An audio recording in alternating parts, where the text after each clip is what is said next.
ओडिशा के गजपति जिले में पारलेखामुंडी नाम का एक शहर पड़ता है। इस शहर के थोड़ी दूर पर ये गांव स्थित है जहां कभी जमींदारी सिस्टम बहुत जोर शोर से फॉलो किया जाता था। हमारे एक सब्सक्राइबर राजदेव इसी गांव के रहने वाले हैं और ये बताते हैं कि जो हमारे दादाजी थे ना, वो भी इस गांव के बहुत बड़े जमींदार थे। अब इस दौरान दादाजी ने जो भी धन दौलत कमाया उसका उत्तराधिकारी इन्होंने राजदेव को बनाया, ना कि इनके पिताजी को। अब बात ये थी कि दादाजी की 8 संतानें थी और इसमें जो राजदेव के पिताजी थे उनकी ना इनसे बनती नहीं थी।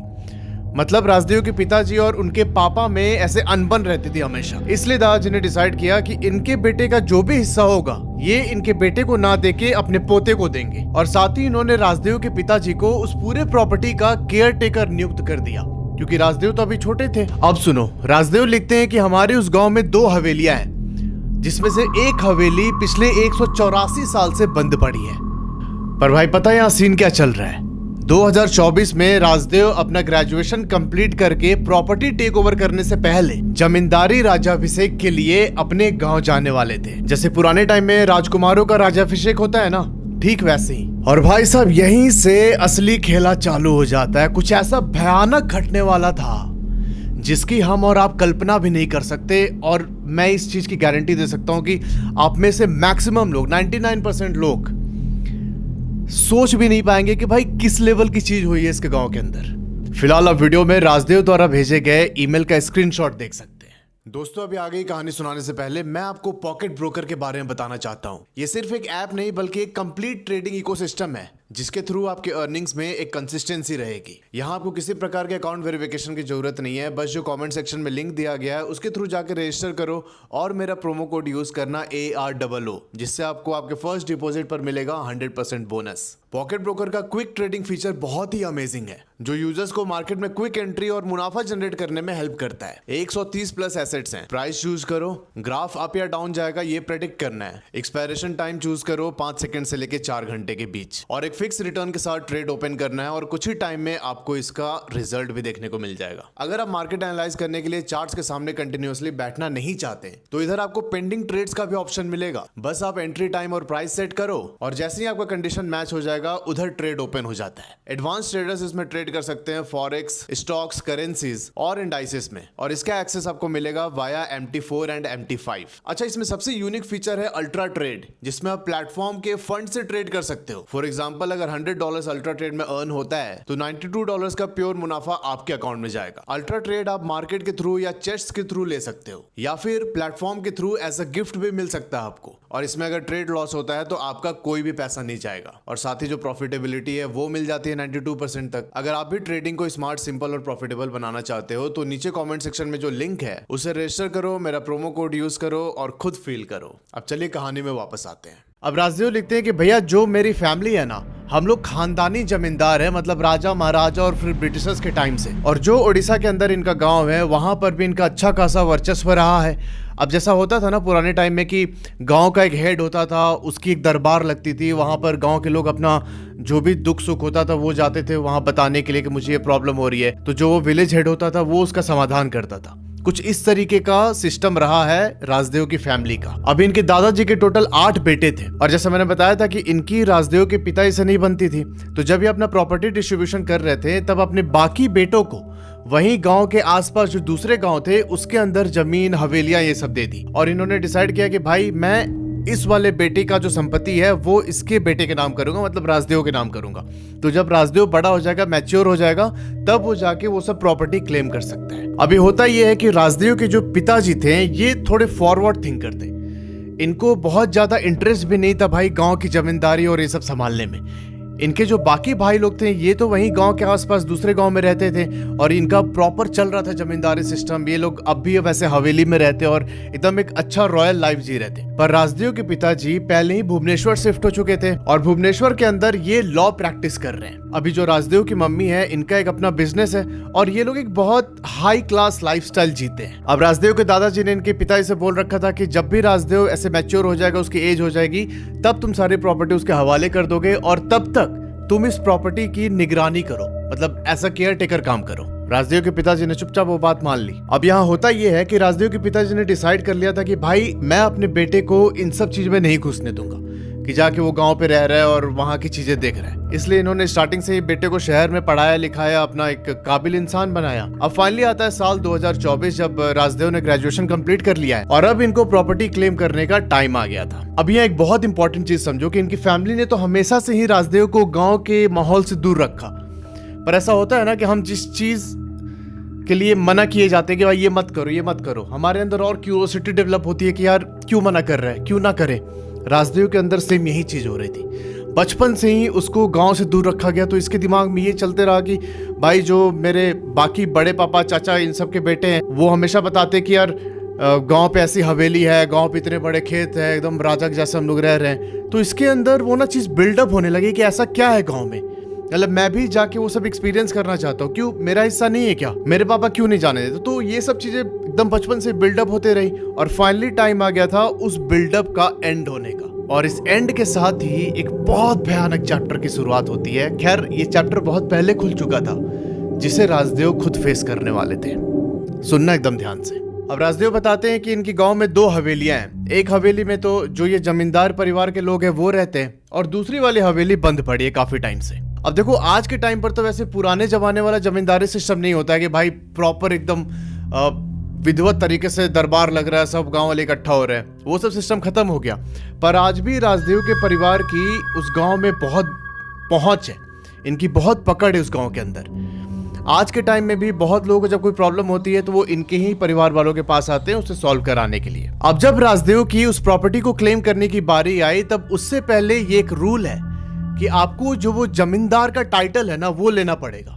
और इसके लिए राजदेव को गांव जाना था जहां पर उनका जमींदारी राज्याभिषेक होने वाला था। अब जब राजदेव ने अपने मम्मी पापा को बोला कि जाना है गांव, तब इन लोगों ने मना कर दिया कि यार छोड़ो ना, वो सब में क्या रखा है, तो ऐसे ही हम प्रॉपर्टी तुम्हारे नाम कर देते हैं। इनके पापा तो इस जमींदारी टाइटल के ही एकदम सख्त खिलाफ थे, इसलिए राजदेव के दादाजी के बाद इन्होंने वो टाइटल नहीं लिया। पर राजदेव जिद पे अड़ जाते कि नहीं, मैं क्यों गांव का अपना सब कुछ छोड़ दूं, मुझे वो टाइटल लेना है, मुझे वो पूरा सब कुछ देखना है। अब यहाँ राजदेव थोड़ी रिस्पेक्टफुली ही जिद करने लगते हैं कि नहीं मुझे जाना ही जाना है। तब इनके पापा बोलते हैं कि ठीक है तुमको जाना है गांव तो जाओ, वहां पे परिवार के बाकी लोग हैं वो सब मिलके तुम्हारा जमींदारी राज्याभिषेक करा देंगे और जो भी फॉर्मेलिटी होगी वो करके तुरंत वापस आ जाना, वहां पर रुकने की कोई जरूरत नहीं है। अच्छा, जो राजदेव के दादाजी थे उनको टोटल 8 गांवों की जमींदारी मिली थी।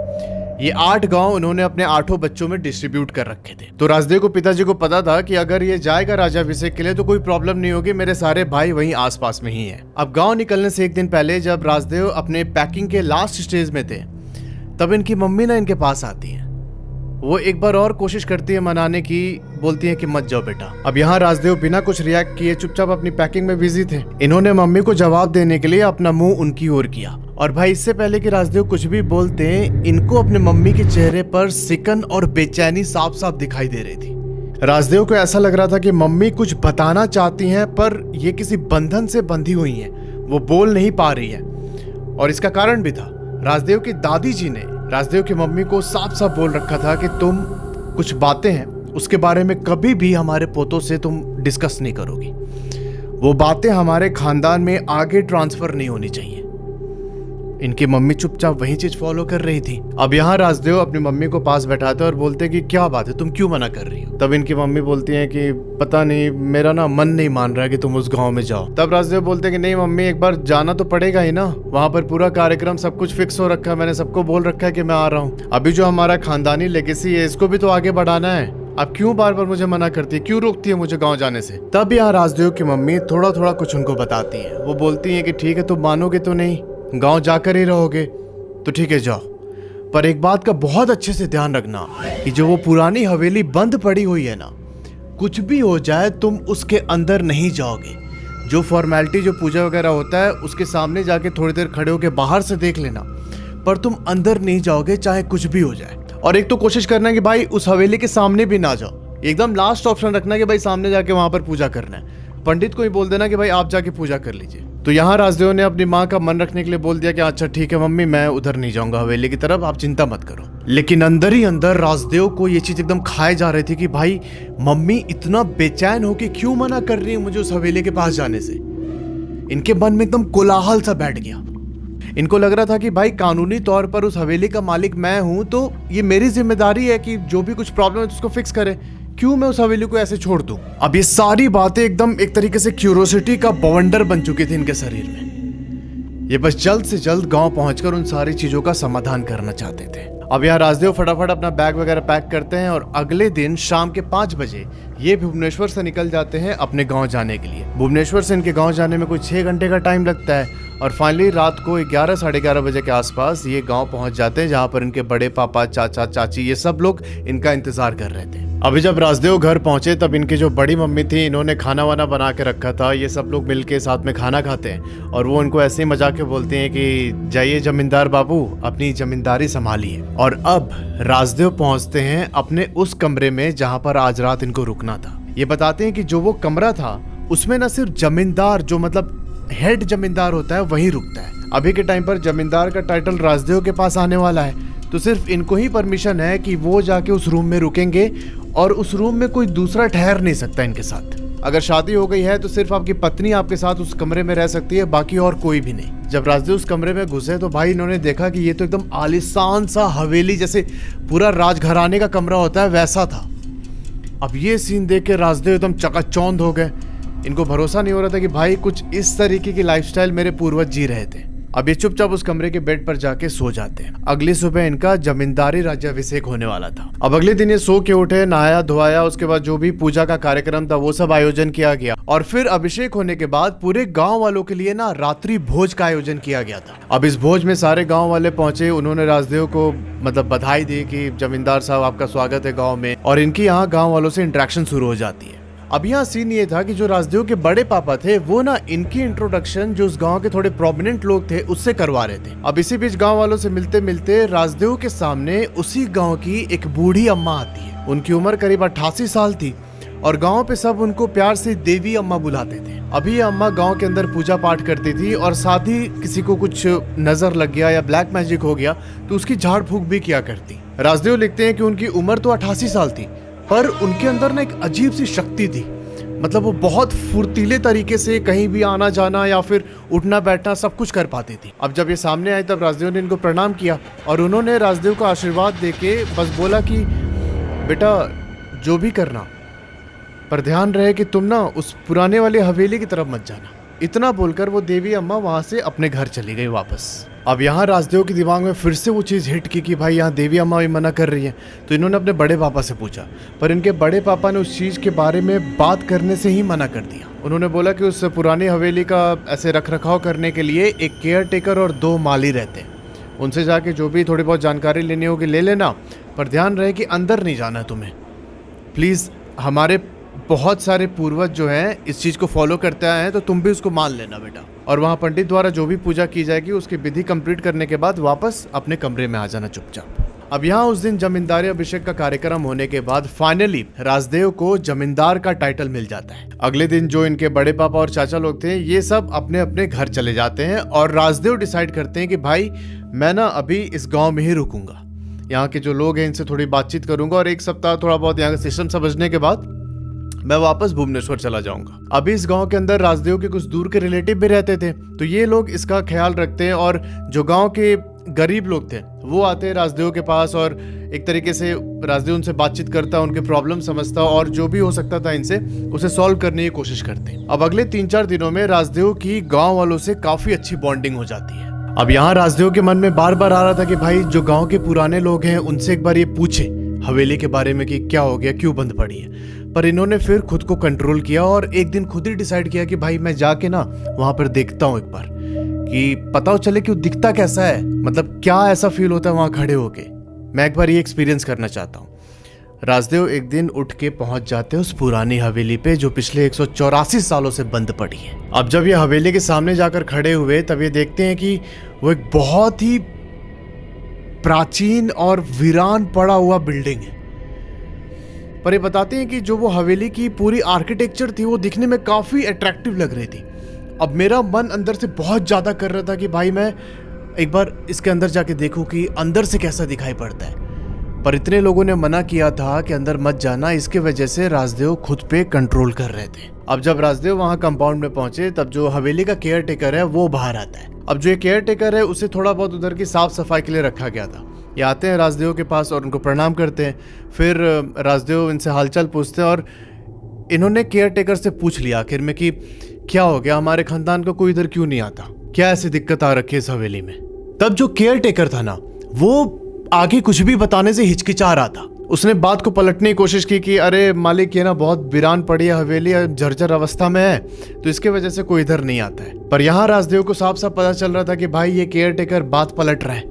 अब ये देखकर राजदेव को गुस्सा आया और उसने इस बार, पहले तो ये रिक्वेस्ट करके पूछ रहा था कि बताइए एक बार क्या हुआ था, पर अब राजदेव एक जमींदार की हैसियत से अथॉरिटी देके पूछता है, हुक्म देके एक तरीके से कि बताओ यहाँ पर क्या हुआ था, मुझे सब कुछ जानना है, मैं यहाँ का जमींदार हूँ, ये मेरी हवेली है। तब वो केयर टेकर एकदम कांपते हुए बोलता है कि मालिक, मुझे ना बहुत ज़्यादा कुछ तो नहीं पता है, बस इतना जानता हूँ कि जो ये हवेली है ये आपके परिवार के लिए शापित है और खास करके इस गांव के जमींदार के लिए। मालिक, मुझे इतना पता है कि इससे आपकी जान को भी खतरा हो सकता है। अब ये सुनकर राजदेव एकदम शॉक हो गए। उन्होंने पूछा कि कैसा श्राप। तब वो केयर टेकर बोलता है कि मालिक, इस हवेली के अंदर ना 2 आत्माओं का वास है। और ये सुनकर राजदेव एकदम शॉक, बोलते हैं कि आत्मा? तो केयर टेकर बोलता है जी मालिक। तब राजदेव ने बोला कि अच्छा, अगर ऐसी बात है तो फिर आप कैसे अंदर जाते हैं साफ सफाई करने के लिए। तब उस केयर टेकर ने बोला कि मालिक, हमारे लिए कोई ऐसा खतरा नहीं है, ये खतरा सिर्फ जमींदार और उनके परिवार वालों को है। और यही कारण है कि आपके परिवार के जो लोग हैं वो अलग हवेली बनवा के उसमें रहते हैं और बस कभी कभार इसे देखने के लिए, रख रखाव के लिए यहाँ पर आके एक बार घूम के चले जाते हैं, पर अंदर कोई भी नहीं जाता मालिक। अब ये सब सुनने के बाद राजदेव पूछते कि अच्छा एक बात बताओ, तुमको कभी कुछ एक्सपीरियंस हुआ है, तुमने कभी कुछ महसूस किया हवेली के अंदर? तब ये केयर टेकर बोलता है कि मालिक, हर रात 12 बजे के बाद ना हवेली से नाच गाने की आवाज सुनाई देती है। ऐसा मालूम पड़ता है कि कोई औरत बहुत ही दर्द भरा गीत गा रही है और उस गीत के साथ साथ पायल और घुंघरू के बजने की भी आवाज सुनाई देती है। और ये सब कुछ हवेली के पश्चिम वाले साइड से होता है, मतलब जो वेस्ट पार्ट है हवेली का, उधर से होता है। फिर उस केयर टेकर ने राजदेव को बोला कि उधर देखिए मालिक। इसने अपनी उंगली उसी पश्चिम वाले साइड की तरफ पॉइंट आउट की और बोला कि मालिक, 12 बजे के बाद ना उधर ही पश्चिम दीवार के पास एक कमरा है, उस कमरे की खिड़की के पास पहले एकदम लाल रोशनी हो जाती है और फिर इस औरत का दर्द भरा गीत सुनाई देता है हम लोगों को। और उसके बाद फिर गाने के साथ साथ पायल घुंघरू की आवाज, और देखते ही देखते वो औरत बहुत तेज तेज चीखने लगती है। हमें ऐसा फील होता है कि कोई ना उस कमरे के अंदर एकदम तड़प रहा है, छटपटा रहा है और उसकी चीखें हमें सुनाई देती है। हम बहुत विचलित हो जाते हैं। फिर उसने आगे बोला कि पहले यहाँ पर एक और केयर टेकर था, वो दूसरे शहर से आया था नया नया, उसे बहुत ज्यादा पता नहीं थी इन सब चीजों के बारे में, पर 3 रात जब उसे लगातार वो चीखें सुनाई दी, घुंघरू की आवाज सुनाई दी, गाने की आवाज सुनाई दी ना, तो ये सब वो झेल नहीं पाया। अगली सुबह हमने पाया कि उस केयर टेकर की जान जा चुकी है।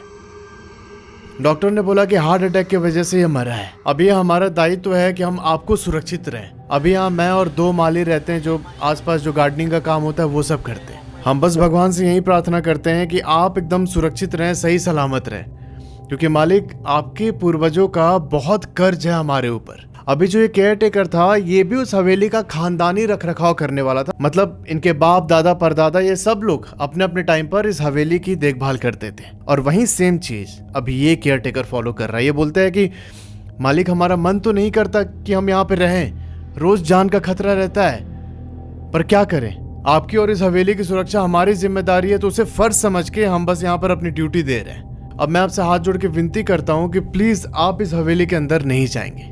अब यहाँ राजदेव ने भी उस केयर टेकर की बात सुनी और इन्होंने टॉपिक को थोड़ा चेंज करते हुए फिर से इनके घर वालों के बारे में पूछा। बोला कोई दिक्कत है पैसे वैसे, ये कोई प्रॉब्लम हो तो आप मुझे बताइएगा। और फिर वो पूछे केयर टेकर से कि मतलब आपको पता है क्या कि गांव में कौन इस बारे में और बता सकता है। तब उस केयर टेकर ने बोला कि हाँ, जो वो देवी अम्मा है ना, उनको कुछ पता होगा शायद। अभी राजदेव के दिमाग में आता है कि यार एक बार देवी अम्मा से चल के मैं पूछूं। पर फिर जब ये उस हवेली से वापस अपने नए हवेली पे आ रहे थे तब इनके दिमाग में दोबारा से ख्याल आया कि भाई मैं क्यों पढ़ूं इन सब झंझट में यार। इतना केयर टेकर रो रो के बोल रहा है, इतना मतलब बता रहा है कि इतनी ज़्यादा प्रॉब्लम है, तो मैं क्यों उस पचड़े में पढ़ूं। वैसे भी 1 सप्ताह के बाद मुझे यहाँ से चले जाना है, तो जितने दिन यहाँ रहना मैं आराम से रहूँगा और फिर चला जाऊँगा अपने घर। मुझे मतलब नहीं इंटरेस्ट है कि मैं उसमें घुसूँ। अब ये बात राजदेव का दिमाग बोल रहा था कि ऐसा करना चाहिए, पर राजदेव का दिल ये अभी भी अंदर से जैसे कोई इसको पिंच कर रहा था कि नहीं, तो इस चैप्टर को बिना क्लोज किए नहीं जाएगा यहाँ से। और होता भी कुछ ऐसा ही है। अब ऐसे ही राजदेव के दिन कट रहे थे। अगले 2 दिन के बाद इनको भुवनेश्वर के लिए निकलना था। और फिर एक सुबह इनको खबर मिलती है कि जो इनका एक माली था ना, वो हॉस्पिटलाइज्ड है। उसे हार्ट अटैक आया और उसे पास के ही एक डिस्ट्रिक्ट मेडिकल हॉस्पिटल में एडमिट किया गया है। अच्छा, जब राजदेव माली को देखने पहुंचे तब ये पाते हैं कि जो उस हवेली का केयर टेकर और दूसरा वाला माली था, वो दोनों यहाँ हॉस्पिटल नहीं आए। वो वहीं हवेली पर ही थे। अभी ये कॉल करता है, बोलता है क्या हो गया, आप लोग क्यों नहीं आए इसके साथ। तब फोन पर केयर टेकर बोलते हैं कि मालिक, हम हवेली को छोड़ के नहीं आ सकते। एकदम हमें सख्त हिदायत दी गई है कि हमेशा किसी ना किसी को उस हवेली के ऊपर रहना ही पड़ेगा। यहाँ राजदेव फोन काटते हैं और सीधा हॉस्पिटल में जो माली एडमिट था उसके पास जाते हैं हालचाल पूछने के लिए। अब जैसे ही माली ने राजदेव को देखा, भाई वो रोने लगा एकदम जोर जोर से। बोलता है कि मालिक, आप प्लीज चले जाइए यहाँ से, आप इस हवेली में मत रुकिए, आपका इस गाँव में भी रुकना ठीक नहीं, आप प्लीज चले जाइए। तब राजदेव ऐसे सिंपैथी देने के लिए बोलते हैं कि मैं मतलब ऐसे तुम्हें छोड़ के कैसे चला जाऊं। तब वो माली बोलता है कि मुझे ना अब नहीं जीना है। अगर मैं यहाँ से ठीक हो भी जाऊंगा तो मुझे फिर दोबारा से उस हवेली में ही जाके काम करना पड़ेगा। मेरा पूरा खानदान यही करते आया और हम आपके एहसान तले, आपके कर्जों के तले दबे हुए हैं। इससे अच्छा तो मैं मर जाऊं और मुझे वापस वो सब चीज ना देखना पड़े हवेली जाके। अब ये बात सुनकर राजदेव को शौक लगता है कि भाई हमारे यहाँ ये काम करता है और ये इस तरीके से बोल रहा है, अपने मरने की बात कर रहा है और इस कंडीशन में भी हो कि वो मेरी भलाई के बारे में सोच रहा है, मुझे यहाँ से बोल रहा है कि आप चले जाइए। तो ये मेरा फर्ज बनता है कि मैं किसी भी हालत में जो ये समस्या है हवेली की, उसको समाधान करके ही गांव छोड़ के वापस शहर जाऊं। तब यहाँ राजदेव पूछते हैं कि तुम पूरी बात बताओ, क्या हुआ था। फिर वो मालिक ने पता है क्या बोला कि मालिक, हर रात तो हम लोग ऐसे चीखने चिल्लाने, घुंघरू पायल की आवाज, गाने की, फिर किसी के हंसने की, ये सब तो हमें सुनाई देता था। ठीक है, हम मतलब इससे यूज्ड टू हो चुके थे। पर कल रात को ना मैंने उसे देखा एकदम अपने सामने। राजदेव पूछता है कि किसको देखा। तब वो माली बोलता है कि उसी को मालिक, जो ये रात में ये सब करता है। वो माली आगे बताता है कि साहब वो ना एक किन्नर है, लेकिन वो औरत जैसे ही दिख रही थी, लाल कपड़े में, जो पुराने टाइम में ऐसे डांस वांस करने वाले लोग पहनते थे। सर पे उसके घूंघट था, पर उसके हाथ पूरे एकदम जले हुए थे बहुत भयानक तरीके से, और उसके दोनों हाथ के नाखून एक तरीके से एकदम सड़ चुके हैं। उसका पूरा रूप ना मालिक बहुत ज्यादा भयानक था। तब यहाँ राजदेव पूछते हैं कि अच्छा तुमने उसको देखा कहाँ पे। तब उस माली ने बताया कि जो पश्चिम वाली दीवार है ना, उस दीवार की खिड़की से मुझे दिखाई पड़ा वो। फिर माली आगे बोलता है कि उस किन्नर के साथ साथ ना वहां पर एक और आदमी को देखा मैंने, जिसका आधा गर्दन कटा हुआ था। उसका पूरा शरीर खून से लथपथ था और एक तरीके से ना सड़ चुकी थी उसकी बॉडी। उसका शरीर देख के ऐसा लग रहा था कि किसी ने उसके मांस उखाड़ लिया। अभी जब मैं ये सब देख ही रहा था तो जो किन्नर थी उसने अपना मुंह खोला थोड़ा सा, और मैंने पाया कि उसका पूरा जबड़ा फट गया है और जो उसका ये था जीभ, वो कटा हुआ, और यहाँ दोनों की आंखें एकदम सफेद थी। फिर यहाँ राजदेव पूछते हैं कि अच्छा पर तुम तो उधर अंधेरे में गए थे, रात के टाइम की घटना है, फिर तुमने इतने अच्छे से कैसे देख लिया उनको। तब वो माली बोलता है कि जब वो खिड़की के पास खड़ा था तब ना उसे अंदर एकदम लाल रोशनी दिखाई दी, और उस लाल रोशनी में एकदम साफ साफ देख पा रहा था कि वो दोनों आत्माएं वहां पे बैठी हुई है। राजदेव बोलते हैं यहाँ पे कि जब तुम्हें पता है कि वहां पर ये सब होता है तो तुम गए ही क्यों थे। तब वो माली बोलता है कि मालिक, कल रात को मुझे नींद नहीं आ रही थी और ऐसे ही टहलते टहलते मैं उस पश्चिम दीवार की ओर चला गया। मुझे क्या पता था कि सामने से मुझे ये सब दिख जाएगा। अभी यहाँ राजदेव ने माली को आराम करने के लिए बोला, उसके परिवार को कुछ पैसे दिए और अपने चाचा को साथ लेके वापस गांव आ जाते हैं। अब जब ये रास्ते में आ रहे थे तब राजदेव ने चाचा से बोला कि चाचा ये सब हो रहा है हवेली के अंदर, आपको इसके बारे में कुछ पता है। तो चाचा बोलते कि हाँ मुझे पता तो है, पर सब कुछ मैं तुम्हें नहीं बता सकता। उन्होंने बोला कि बस इतना समझ लो कि जो हमारे पूर्वजों के कर्म थे उसकी वजह से ये सारी परिस्थिति बनी है। अब ये सब बोलने के बाद चाचा पहले राजदेव को नए हवेली पर छोड़ते हैं और फिर ये अपने घर चले गए। अब यहाँ राजदेव अपने घर पे बात करते हैं और अपनी मम्मी को बोलते हैं कि मम्मी मैं यहाँ पर 1 वीक और रहूंगा। इन्होंने दोबारा से पूछने की कोशिश की कि दादी ने आपको क्या बताया था, आपको मतलब कुछ भी और पता है तो बताइए ना। तब यहाँ राजदेव की माँ ने बोला कि देखो दादी ने बस इतना बोला था कि अगर हमारे आगे की पीढ़ियां उसके बारे में जानेंगी, हमारे पुरखों ने जी किया है उनकी हरकतों के बारे में जानेंगी, तो वो ना बस उनसे घृणा करेंगी, इसलिए तुम कुछ मत बताना आगे के जो हमारे बच्चे होंगे। बस राजदेव की माँ ने इतना ही बोला। राजदेव ने पूछा कि और भी कुछ पता है क्या आपको। तब उनकी माँ बोलती है कि बस इतना पता है कि वो हवेली श्रापित है। अब ये बात होने के बाद राजदेव ने बाकी हालचाल पूछा और फोन काट दिया। इस समय राजदेव को ये समझ में आ गया था कि भाई कोई भी ना मेरी से मदद नहीं करेगा, मुझे अकेले ही इसे सॉल्व करना पड़ेगा। और ये मन बनाते हैं कि भाई मैं हवेली के अंदर जाके देखूंगा कि एग्जैक्टली क्या हो रहा है। अब उस रात जब राजदेव अपने कमरे में सोने गए तो उनको नहीं चिंता सताए जा रही थी कि भाई एक ना अजीब तरीके से बेचैनी हो रही थी कि कैसे भी बस जाके उस सच्चाई का पता लगा लूं। और इन्होंने डिसाइड किया कि आज रात को मैं उस हवेली के अंदर जाऊंगा। ये रात में उठते हैं और सीधा बिना किसी को बताए उस हवेली के पास पहुंच गए। अब देखो जो ये हवेली है इसकी एक मेन गेट है जिसके आर पार दिखाई देता है, और जो गार्ड और माली हैं वो गेट के अंदर रहते हैं, मतलब हवेली के अंदर वाले कंपाउंड में। अब राजदेव वहां बाहर जाके खड़े होते हैं और खड़े होके बोला कि गेट खोलो, मेरे को अंदर आना है। तब हवेली का केयर टेकर अंदर से बोलता है कि नहीं मालिक, हम अब ये गेट नहीं खोल सकते, आप वापस चले जाइए। क्यों आप हमारे लिए भी प्रॉब्लम क्रिएट कर रहे हैं और अपनी जान को भी खतरे में डाल रहे हैं? ये वक्त आपके लिए ठीक नहीं हो तो अच्छा यही होगा कि आप वापस चले जाइए। अब जब राजदेव के बहुत बार बोलने पर भी केयर टेकर ने गेट नहीं खोला, तब इन्होंने डिसाइड किया कि ठीक है, मैं कुछ और जुगाड़ लगा के अंदर जाऊंगा। और जो इनकी हवेली का गेट था, ये बताते हैं कि उसके बाजू में एक टूटी हुई दीवार है। देखो उस दीवार का एक पत्थर निकला हुआ था, और मतलब सिस्टम ऐसा था कि दीवार के ऊपर जाके आप गेट पकड़ के उस साइड कूद सकते हो हवेली के अंदर। और राजदेव ने ठीक ऐसे ही किया। अभी बताते हैं कि जैसे ही मैं गेट फांद के अंदर पहुंचा, भाई उस हवेली की धरती पर पांव रखते ही ना मुझे अपने अंदर एकदम ठंडक महसूस हुई। अब यहाँ केयर टेकर और मालिक इसको रोकने की कोशिश कर रहे हैं, पर राजदेव भागते हुए हवेली के अंदर जाने लगे। अब यहाँ हवेली के अंदर जाने से पहले राजदेव ने माली के कमरे से एक टॉर्च उठा लिया था। वो टॉर्च लेके पूरे हवेली के अंदर अगले 15-20 मिनट तक घूमते रहे। राजदेव बस ये ढूंढना चाह रहे थे कि भाई वो पश्चिम वाला दीवार किधर है। और जब बहुत ढूंढने के बाद इनको वो एग्जैक्ट दीवार नहीं मिला, तब ये ऊपर की तरफ जाके एक जगह खड़े हो गए। और इनके वहां खड़े होने के कुछ ही सेकंड के बाद इनको अपने राइट हैंड साइड में जो दीवार है उस पर एक लाल कलर की रोशनी दिखाई देती है।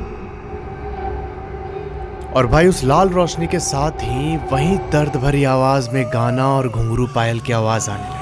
अच्छा, ये आवाज इनके जस्ट राइट हैंड साइड में एक सीढ़ी जैसा बना हुआ और सीढ़ी के साइड में ऐसे कमरे बने हुए, उन्हीं में से एक कमरे के अंदर से आ रही थी। राजदेव को समझ आ चुका था कि भाई वहीं पश्चिम वाली दीवार है। अब हुआ ये कि वो सब गाने वाने और पायल की आवाज सुन के इनको अंदर से एकदम डर लग चुका था, पर फिर भी इन्होंने हिम्मत दिखाते हुए उस पश्चिम वाली दीवार की तरफ अपने कदम बढ़ाए। अब ये बताते हैं कि जैसे ही ये उस पश्चिम वाले हिस्से में पहुंचे, ये पाते हैं कि सामने एक गेट है, और जो उस कमरे का गेट था ना, उस गेट पे बहुत सारे लाल धागे, और ऐसा लग रहा था कि उसको अभिमंत्रित करके रखा गया है, मतलब उन धागों के जरिए गेट को सुरक्षित किया गया है। राजदेव गेट के बाहर खड़े हैं और गेट के अंदर से वो सारी आवाजें आ रही हैं। अब इनका ना मन कर रहा था कि भाई मैं बस वो जो धागे बंधे गेट पे उसे खोल के मैं अंदर घुस जाऊं, मैं देख के आऊं कि अंदर क्या हो रहा है। पर फिर इनके दिमाग ने थोड़ा काम किया और इनको लगा कि यार कहीं ऐसा मैंने किया और मेरे साथ कुछ अनर्थ ना हो जाए, कहीं ऐसा ना हो कि वो जो भी आत्माएं अंदर हैं मेरे पे अटैक ना कर दे। अभी उपाय ढूंढने लगते हैं कि भाई कैसे बिना गेट खोले मैं ऐसे देख पाऊं कि अंदर क्या चल रहा है। और तभी इनकी नजर उस कमरे के कोने वाली खिड़की पे पड़ती है। पता है, इस टाइम पर राजदेव को ऐसा लग रहा था कि कोई ऐसी शक्ति है जो इनको गाइड कर रही है कि इस साइड से आएगा तो वो पश्चिम वाला रूम मिल जाएगा और उधर देखेगा तो खिड़की पता चल जाएगी उसकी। राजदेव को ऐसा फील हो रहा था कि कोई एनर्जी इनको गाइड कर रही है। अब ये पहुंचते हैं उस खिड़की के पास और अंदर झांकने की कोशिश करते हैं। अंदर पूरी एकदम लाल रोशनी हो रखी है, और ये देखते हैं कि भाई एक कोने में वो आदमी बैठा हुआ है और उसकी आधी गर्दन लटक रही थी। और फिर इनकी नजर पड़ती है उस किन्नर पे। भाई राजदेव बताते हैं कि वो मुझे इतने भयानक तरीके से देख रही थी, ऐसा लग रहा था कि वो ना कुछ भी करके बस मुझे खत्म कर देना चाहती है। वो लोग कोशिश कर रहे थे कि मेरे ऊपर आके अटैक करे, पर ये बाहर नहीं आ पा रहे थे। अब ऐसे कुछ देर खड़े रहने के बाद वो किन्नर राजदेव से बोलती है कि तू उन्हीं राक्षसों का वंशज है ना, मैं तुझे खत्म कर दूंगी। अब ये सुन के राजदेव के शरीर में एकदम ठंडी सिरन दौड़ जाती है। भाई ये बिना कुछ सोचे वहां से एकदम एक सांस में दुम दबा के भागते हैं। अब जब ये हवेली के एंट्रेंस वाले गेट पर पहुंचे, तब ये देखते हैं कि भाई गेट पे इनके चाचा, केयर टेकर और वो माली खड़े हैं। भाई वो केयर टेकर ने फोन करके चाचा को बुला दिया था। अब चाचा राजदेव पर बहुत गुस्सा होते हैं पहले तो, पर राजदेव ने उनको सब कुछ समझाया कि ऐसा ऐसा देखा है मैंने, हमें इस चीज को अंत करना ही पड़ेगा। ये बोलते हैं कि कब तक, मतलब कितने टाइम तक हमारी जो आगे आने वाली खानदान है, आगे आने वाली पुश्तें हैं, इस चीज को झेलेंगी। अभी इस हवेली का मालिक मैं हूँ और मेरा कर्तव्य बनता है कि वो जो कुछ भी अंदर है उनको भी मुक्ति दी जाए। अब जब राजदेव ने सारी बातें चाचा से बोली तब चाचा भी इनके फेवर में आ गए कि ठीक है, मैं तुम्हारी मदद करूंगा, जो भी जरूरत होगी मुझसे बोलना। अब यहाँ राजदेव को पता तो था ही कि भाई देवी अम्मा को सारी बातें पता है कि एग्जैक्टली क्या हुआ था यहाँ पे। अगली सुबह राजदेव और चाचा पहुंचते हैं देवी अम्मा के घर पे और भाई राजदेव देखते हैं कि देवी अम्मा पहले ही से पूरी तैयारी करके बैठी है। वो बोलती हैं कि मुझे पता था कि तुम लोग मेरे पास आओगे। तब यहाँ राजदेव पूछता है कि देवी अम्मा से कि क्या हुआ था, बताइए पूरी बात। तब देवी अम्मा ने बोला कि जो बुरे कर्म पूर्वज करते हैं उसे उसके आगे आने वाली संतानें भुगतती हैं। उस टाइम पर जो वहाँ के लोकल राजा हुआ करते थे और बाद में जो ब्रिटिशर्स थे उनका भी पूरा सपोर्ट था। अब इसी बीच उस टाइम पर जो राजदेव के ग्रेट ग्रेट ग्रेट ग्रैंडफादर थे, मतलब परदादा के परदादा ऐसे समझ लो, उस टाइम पर जो जिम्मेदार जो हेड थे उनको ना रंगरेलिया देखने का बड़ा शौक था। वो आए दिन ऐसे कोठे पर चले जाते और वहाँ पे जाके अपना पूरा शराब वराब पीते और ऐसे मुजरा वगैरह सब देखते थे। अब धीरे धीरे जैसे इनके पास पूरी तरीके से अपने वेल्थ का कंट्रोल आया तब भाई जो अंग्रेज बड़े ऑफिसर थे या फिर जो बहुत धनी व्यापारी थे और जो दूसरे गांव के जमींदार थे वो लोग भी आके इनके साथ जाने लगे बाहर कोठे पे ऐसे रंगरेलिया देखने के लिए। कुछ टाइम के बाद जो वो पुरानी हवेली थी उससे ही इन्होंने इन सब चीज़ों के लिए अड्डा बना लिया और उस बंद हवेली के अंदर हर तरीके की अय्यासी, रंगरेलिया, मुजरा सब कुछ चलता। अब इसी बीच जिस कोठे में पहले जाते थे वहां पर एक किन्नर आई, उसका नाम था प्रियमवदा। अब वो थी तो किन्नर पर बड़ी सुंदर थी। जो उस टाइम राजदेव के परदादा थे उनको वो किन्नर बड़ी पसंद आ गई। उन्होंने डिसाइड किया कि इस किन्नर को लाके ये इसी हवेली में रखेंगे और इस हवेली में जो पहले से बाकी औरतें रह रही थी जो इनके अय्यासियों के काम आती थी उन सबको इन्होंने बाहर कर दिया। अब इसके बाद से उस हवेली में सिर्फ प्रियमवदा और राजदेव के परदादा रहने लगे। वहां पर उन्होंने प्रियमवदा के लिए पूरा नौकर चाकर हर चीज का इंतजाम कर रखा था। अब यहाँ होता यह है कि जो परदादा थे उनके घर वालों को बड़ी दिक्कत होने लगी कि भाई एक नाचने गाने वाली किन्नर के प्रति इतना लगाव दिखा रहे हैं और धीरे धीरे ये प्रॉब्लम ना जेलसी में बदल गई। जो उस टाइम उनके बेटे थे उन सबको लगा कि भाई ये पूरी प्रॉपर्टी और सब कुछ जो है प्रियमवदा पे लुटा देंगे, हमारे लिए बचेगा क्या। अब उस टाइम उनके चारों बेटे बस किसी तरीके से प्रियमवदा को अपने रास्ते से हटाना चाहते थे। अब इसी बीच प्रियमवदा एक दफा रिक्वेस्ट करती है राजदेव के दादा से कि मुझे ना आगे पढ़ने की इच्छा है और मैं चाहती हूँ कि जो गांव के मास्टर जी हैं वो मुझे आके पढ़ाएं। अब यहाँ राजदेव के परदादा मान गए कि हाँ ठीक है, कोई दिक्कत नहीं है। इन्होंने मास्टर जी को हवेली पे बुलाया और बोला कि तुम प्रियमवदा को आके पढ़ाओगे। अब होता यह है कि दिन में वो मास्टर आके प्रियमवदा को पढ़ाता और रात के टाइम राजदेव के दादाजी उसके साथ उस हवेली में रुकते, उसका नाच गाना मुजरा जो भी होता था वो सब कुछ करते। अब यहाँ कुछ टाइम के बाद राजदेव के परदादा जी ने प्रियमवदा से बोला कि मैं तुमसे शादी करना चाहता हूँ और इसके बाद तुम्हें छोटी जमींदारनी का पद देके जो इनकी मेन हवेली है उस हवेली में as a proper family member रखना चाहते थे। पर यहाँ एक छोटा सा ट्विस्ट आता है। जो प्रियमवदा थी उसका चक्कर चलने लगा मास्टर जी से। बहुत दिन तक उनका अफेयर चलते रहा और ये बात उसी हवेली में काम करने वाले एक नौकर को पता चल गई। इस नौकर को परदादा जी के सबसे बड़े बेटे ने कुछ पैसे वैसे दे के रखे थे कि तुम जो ये मास्टर जी आता और प्रियमवदा जो है इस पर नजर रखना, क्योंकि ये कुछ ऐसा ढूंढ रहे थे कि भाई कुछ भी करके प्रियमवदा को अपने रास्ते से हटा दे। अब जब नौकर ने प्रियमवदा और मास्टर जी को पकड़ा तो उसने ये बात जाके राजदेव के परदादा के सबसे बड़े बेटे को बता दी जिन्होंने इसे रख रखा था। अब इसके बाद ये बात परदादा जी को भी पता चल गई। अब ये बात पता चलने के अगले ही रात जब ये दोनों उस हवेली के कमरे में बैठे हुए थे तब राजदेव के परदादा जी ने उसको कन्फ्रंट किया, पूछा कि तुम्हारा और मास्टर जी का कुछ चल रहा है क्या चक्कर, हमें पता चल गया है। अब वो जो किन्नर थी वो एकदम हाथ जोड़ जोड़ के माफ़ी मांगने लगे, बोलने लगे नहीं ऐसा कुछ नहीं है, गलत फहमी है आपकी ये सब। और इस टाइम पर जो परदादा थे इन्होंने मास्टर जी को भी बुलवा रखा था। ये मास्टर को भी कमरे के अंदर बुलाते हैं और उसके सामने ही उस किन्नर की बहुत पिटाई की। अब उस किन्नर को मारने के बाद जो उसके परदादा थे ये मास्टर जी पे टूट पड़े। पर यहाँ होता ये है कि वो किन्नर उस मास्टर जी को बचाने के चक्कर में जो राजदेव के दादा थे उनके कंधे पे अटैक कर देती है छुरे से। अब उसकी चोट से वो परदादा जी वहीं नीचे गिर जाते हैं। अच्छा, इस टाइम पर उनके चारों बेटे बस इसी चीज का इंतजार कर रहे थे कि भाई ये कुछ गलती कर दे, और यहाँ तो उसने परदादा पर अटैक करके गलती कर दी थी। ये चारों के चारों उस कमरे के अंदर घुसते हैं और भाई इसी अटैक के दौरान इन लोगों ने मास्टर जी के गले पे कुल्हाड़ी मारी और उनका गला कट के आधा लटक गया। अब उस तलवार के अटैक के बाद प्रियमवदा और ज्यादा गाली देने की कोशिश करने लगी। तब दूसरे बेटे ने उसी तलवार से उसकी जीभ काट दी। पूरा खून से लथपथ ये दोनों तड़प तड़प के उस रात मर गए। पर मरने से पहले प्रियंवदा ने यह श्राप दिया कि मैं तुम सबके खानदान को खत्म कर दूंगी। इसके बाद उन चारों ने उन दोनों को बुरी तरीके से मार के उसी कमरे की दीवार में चुनवा दिया। अब ये सब करने के बाद उनके बेटे वापस आ गए और होता क्या है कि उसके अगले ही दिन जो ये परदादा थे ना, उनकी डेथ हो जाती है ब्लड लॉस होने की वजह से। अब जैसे ही उनकी डेथ हुई, उनके चारों बेटे ऐसे जमींदार बन गए थे और भाई यहाँ से शुरू होता है मौत का तांडव। प्रियंवदा ने उनके चारों बेटों को वैसे ही तड़पा के मारा। फिर जो इनके खानदान के पुरोहित थे, उन्होंने वहां पर पूजा वगैरह करके और उस पूरे एरिया को अभिमंत्रित करके उन दोनों आत्माओं को उस कमरे में कैद कर दिया और बोला कि भाई कोई भी आज के बाद इस कमरे के अंदर तो क्या, इस हवेली के अंदर भी नहीं जाना चाहिए। और तभी से ये सिलसिला चलता आ रहा है और वो हवेली बंद पड़ी थी पिछले 184 सालों से। अब ये सब बात सुन के भाई राजदेव की एकदम रूह कांप गई। उनके मन में बस इतना था कि भाई जो गलती हमारे पूर्वजों ने की है उसे सुधारना ही पड़ेगा। ये देवी अम्मा से पूछते हैं कि इसका कुछ उपाय है।